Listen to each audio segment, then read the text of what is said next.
again and welcome to another edition of the Lax Rats Lax Rap. Chopper here, Chief there. Here we go. Crespi star face-off and big-time scorer Dylan Alpha out for the season. Where will that leave Crespi's playoff hopes? Well, 3 nights later, Crespi gets crushed by the Cubs. Redondo held PV to 8, but maybe that defensive effort took too much out of them as they failed to muster enough offense. Meanwhile, the Panthers stayed focused in league, taking care of the Miracosta Mustangs, but that's not what has the Panthers panting. Stick around. No OT for TO as the 7-3 Loyola Cubs splinter the Lancers and double them up with a cozy 14-7 win. Loyola is lighting up the net big time, posting 14 on Thousand Oaks, 15 on Crespi. That's 29 goals in 2 games if you can't add, Lane. Let's see if the 8-1 Orange County Aliso Niguel can cool them down. Pin this one in. The Panthers are top 10. Pencil this one in also. PV is not. Peninsula beat PV 7-6 and dealt them their 7th loss for the season. Will the Sea Kings rise from the deep? And that grin is justified. Redondo 18, Costa 8. 2 years ago, it was the reverse. The Mustangs are galloping in circles and have nowhere to run to safety in the very competitive Bay League this year. The Wolverines came out of spring break hibernation only to be outfoxed by the Knights, who hunted them down by a score of 16-2. And the Chaminade Eagles soared and took down Brentwood in a surprise 7-5 upset over the Cubs. Stick around, grab your lax snacks, and we'll be back with the top 10 teams right after this. We've got quite a bit of movement in the top 10. Lane, what's going on?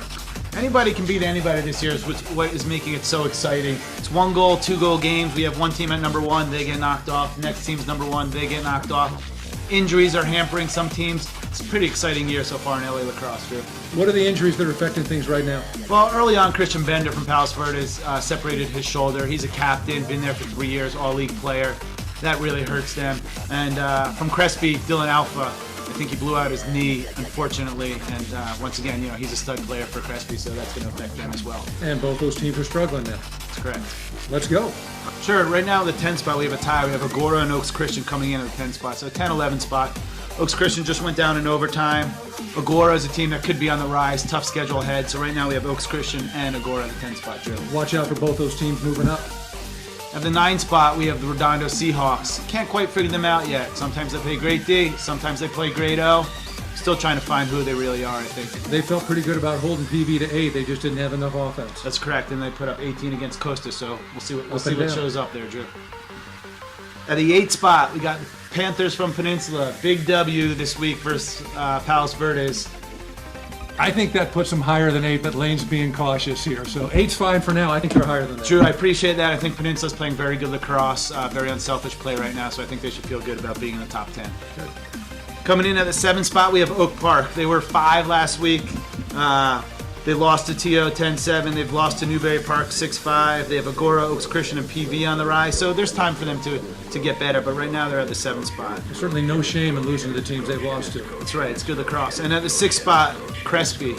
Falling 1 notch, I believe. Crespi's a good team, but without Dylan Alpha, it's going to be interesting to see how they make do. If Alpha is out for the season, which it sounds like he is, they're going to be struggling to stay near the top 5. It'll be interesting. Coming in at the 5 spot, we have Thousand Oaks. They beat Newberry Park 8-6, which is pretty impressive, but smashed by Loyola, lost to Westlake. 5 spots good for them right now. They are an enigma, but so are the next 4 teams. Who's next?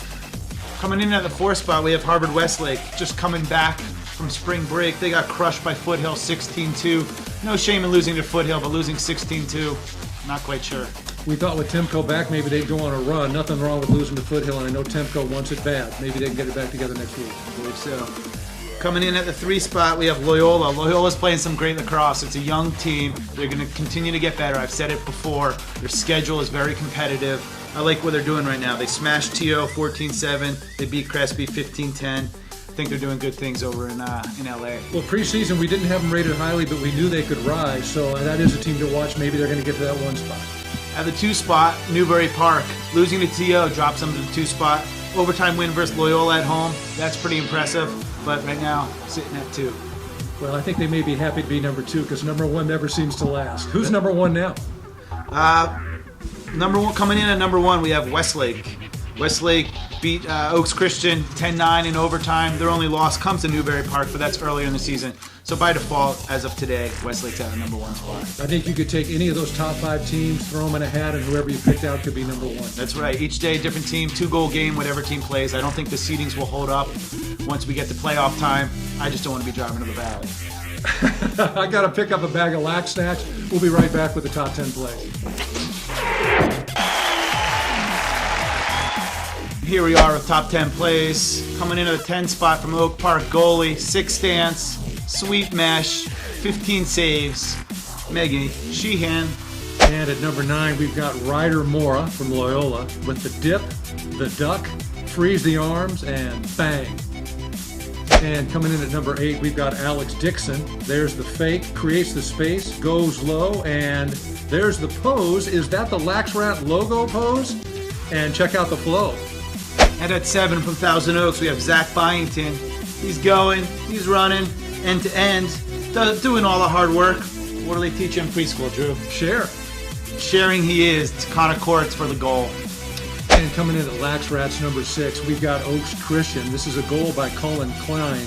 But credit number 2, Dominic Santor for the unselfish dish twice.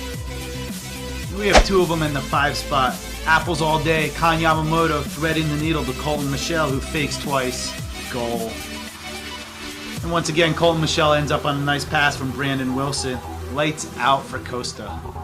And coming in at our number 4, we've got Peninsula freshman Scott Phillips. He's a long pole. Hey, someone's got the Panthers sharing the ball this year. And how about the finish? Sweet. Those uniforms from Foothill are a bit distracting, but we have number 1, Warren Case, number 32, Ryan Falbo. Hidden ball trick. How do you pull that off? Coached by a cunning fox. John Fox. And at the 2 spot, Harrison Facher against Costa. 6 goals is a sock trick. What do you call 8 goals? Domination. And this week's Lax Rats, number 1 play of the week. Penn's game winner against PV. Final score 7-6. You've got rival teams. You've got friendly rival coaches. Lane, how does it feel? Truthfully, Drew, is one of the most fulfilling W's I've had in a long time. It's been 10 years since Peninsula has beaten Palos Verdes. And, the boys earned it. Awesome. Hopefully you guys will meet again in the playoffs and we'll be able to call that one. I'm not sure I want to see them again, Drew. That's our top 10 plays for the week. Thanks for watching. I'm the Chopper. And I'm the Chief. We'll see you next week.